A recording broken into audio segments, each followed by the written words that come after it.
The Golden Tomb of Death and Rebirth. Chapter 1. Tom's Misfortune. Tom is pulled by Mandy behind one of the trees in the large schoolyard. She seems a bit uncomfortable, but he doesn't even notice. "Hey, Mandy, what is it?" Tomás asks, full of concern while focusing on his girlfriend's blue eyes. Her scent, subtle as it is, makes him want to hold her close, to better feel the citrusy, cool fragrance, as well as the warmth of her body. "Look, T, I think it's time for us to break up." Tom's mouth drops open in surprise. He wasn't expecting this. For the boy, everything was going fine except for not being able to see her on the weekends. But why? His voice is confused, perfectly matching how stunned he is by the sudden breakup. So T is what Mandy usually calls Tomás. Too lazy even to say people's names. In her words, it's economical. "You're really nice, but I don't want anything serious. It was nice being with you, but that's it. 5 months is already a long time.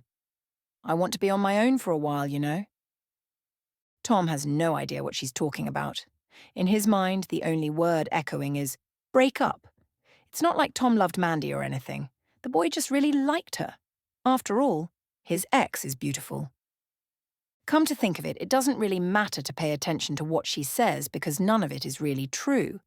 Sometimes an ordinary day or a ridiculous situation like this can turn into something incredible. This can happen by pure chance or by destiny. The important thing is to know that you never know when that moment will come.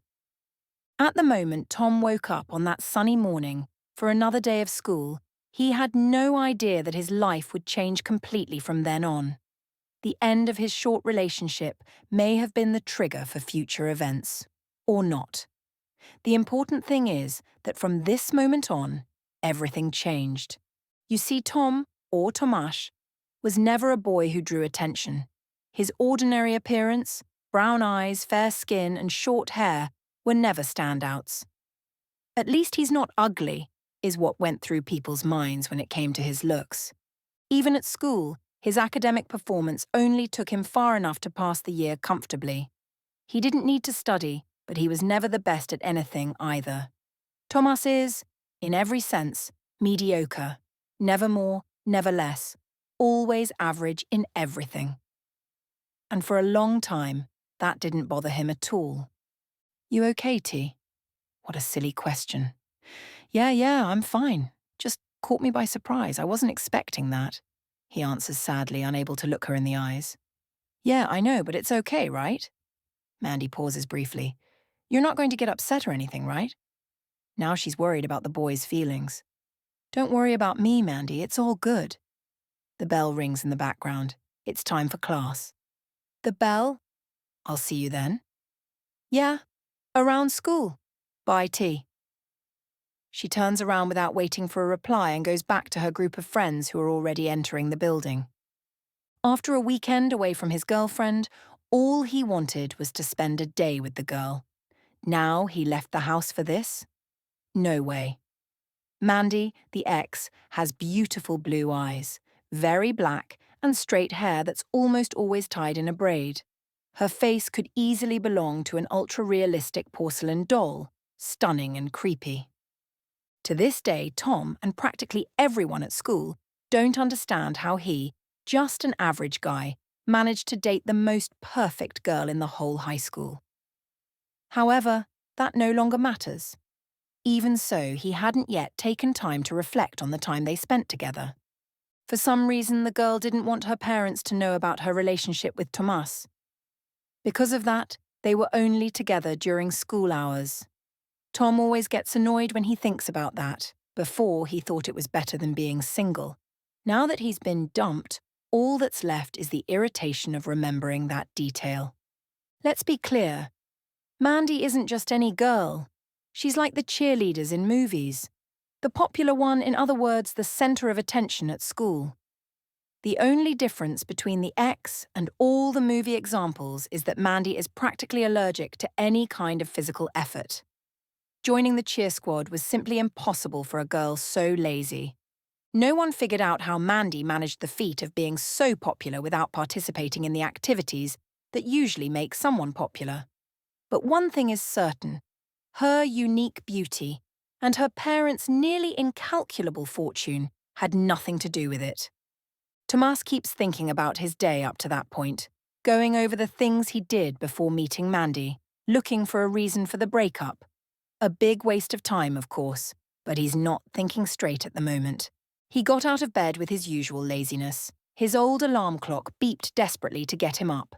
The already old device woke him up with its characteristic off-key beep, which worsened, or rather improved, its ability to wake people up. However, that would have no connection to the breakup. Dude, I heard everything. What a mess, huh? Raphael appears from the other side of the tree with his usual good humour. Tomás and Raphael have been friends forever. Every year they studied together in the same class and always lived close to each other. However, unlike Tom, Rafa is a guy who draws a lot of attention wherever he goes. His pale skin and extremely red hair make this redhead a magnet for stares. You couldn't exactly say he's handsome, but he's definitely striking. On top of that unusual appearance, he also has a very charismatic personality. Yeah. Rafa, I didn't see that coming. All I wanted today was to be with her. Head down, the two start walking into the school. Now I don't even know what I'm going to do. He kicks an innocent pebble. I'll tell you what you're going to do. You're going to class, and you're going to distract yourself and forget about that chick. No one should treat you like that. She thinks she's all that. The ice-cold water bottle in the Sahara. Rafa really doesn't like Mandy. That feeling had been there for a long time, even before they got together. The redhead never had a good reason not to like the girl. He simply didn't approve of her behaviour, and over time that turned into silent hostility. Most hostilities in the world don't have a real reason to exist either. They simply exist without logical explanation. Tom enters the classroom with his head down. Without saying anything, he sits in his usual seat in the back. Rafa follows, still talking non-stop about how everything will be more fun now. They'll be able to hang out during the week again, eat junk food at the mall, and go to the movies whenever they feel like it. Soon after, the math teacher enters the room, a short and very fat man. His unshaven beard and messy clothes suggest he had a very bad night, or a very good one. The class goes by without anything extraordinary, and as the day progresses, Tom slowly digests the idea of not being with Mandy anymore. They hadn't been together long enough for it to leave a deep mark. Still, that doesn't mean he wasn't really upset. Raphael spends most of the first classes saying the future will be better. He wants to help his friend, but all he really does is push him deeper into the hole. After the boring history class, the students are released for recess. The classroom quickly empties. Tom, feeling down, lags behind and ends up leaving the room last. As he steps outside, he immediately sees Mandy at the end of the hallway with her usual gang of followers. His first instinct is to run back to his desk, but that would be absurd and honestly ridiculous. Gathering what little motivation he has left, Tomás keeps going, heading to the courtyard, where he'll probably buy a soda, or two, maybe three, and hope for a sugar overdose. As he passes by the senior classrooms, Susie, a friend of his sister, approaches and hugs him. Tom, poor thing, I already heard everything. How are you doing? She asks with a shy smile.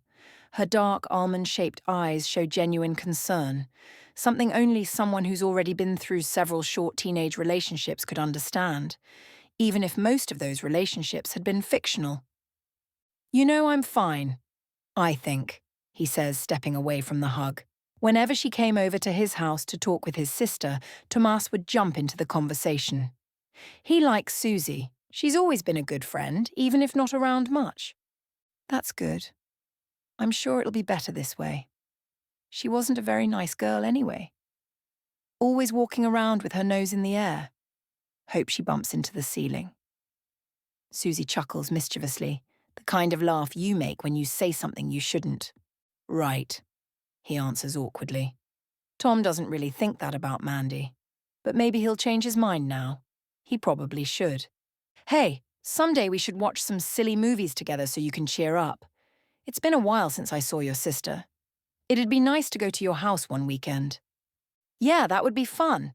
There are a few old movies I haven't had time to watch yet. Susie, or Tsukimoto Zihara, is obsessed with B-grade sci-fi movies. Tom finds the movies funny and enjoys watching them, though he's not as into them as she is. Great. I'll try to talk to your sister later, but now I gotta go. Talk to you later. She leans in and kisses his cheek.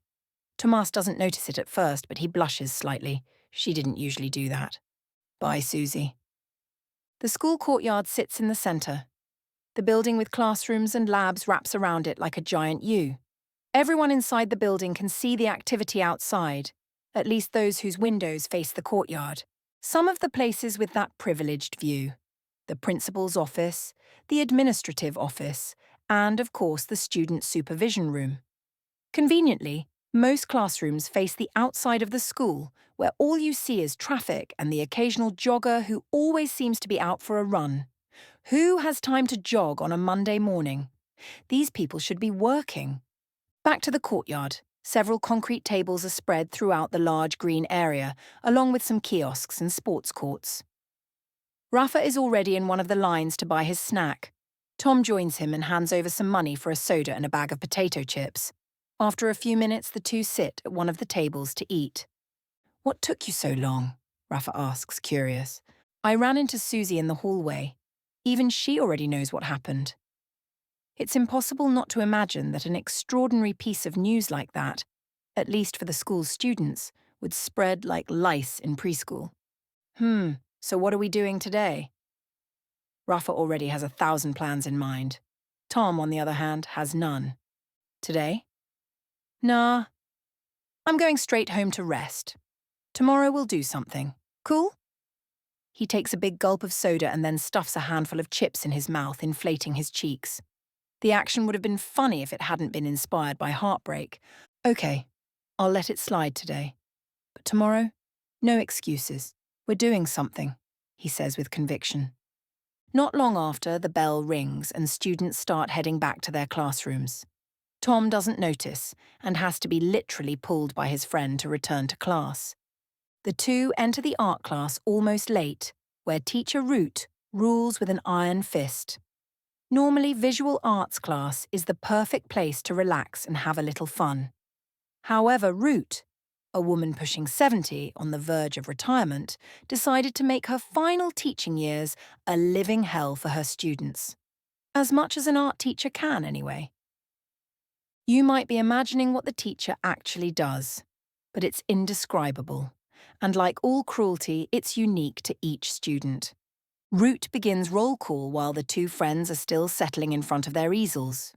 Today's class will be canvas painting. Tom feels a chill in his stomach as he finishes getting ready. He hadn't realized that today, of all days, he'd have class with Mandy. She, just like him and Raphael, had chosen visual arts instead of drama.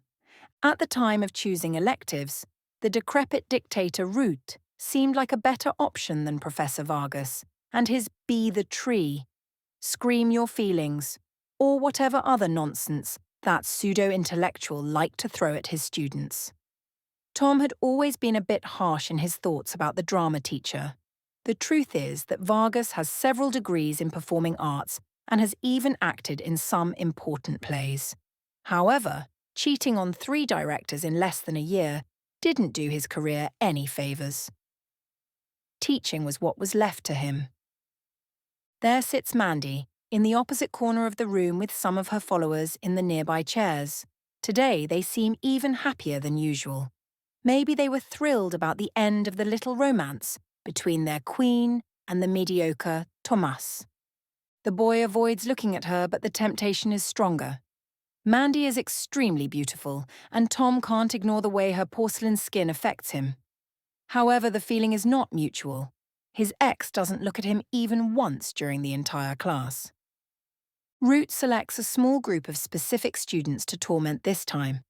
They'll definitely never forget to do their homework again. That gives Rafa enough freedom to keep talking around Tom. Dude, this sucks. I don't know how to paint this stuff. So boring. Rafa puts down his brush and turns to his friend. I forgot we had class with the miss today. Couldn't have picked a worse day. Leave her alone, it's fine. Tom rolls his eyes while working on his assignment. You sound like a wimp saying that. You should be roasting her right now. He lets out a quiet, evil little laugh. Take advantage, man. She's no good anyway. Dude, you only get to have an opinion about this once you show up with a girlfriend and get dumped too. Tom replies grumpily. I have a girlfriend. You just don't know her. Rafa answers, sulking. And it's true. Rafa actually did have a girlfriend. One of those she lives in Canada types. Oh yeah? Imaginary doesn't count. Tom laughs for the first time during class. One day you'll meet her. Just wait. That will probably never happen. I'm sure I will. Still smiling. Teasing his friend has always felt good.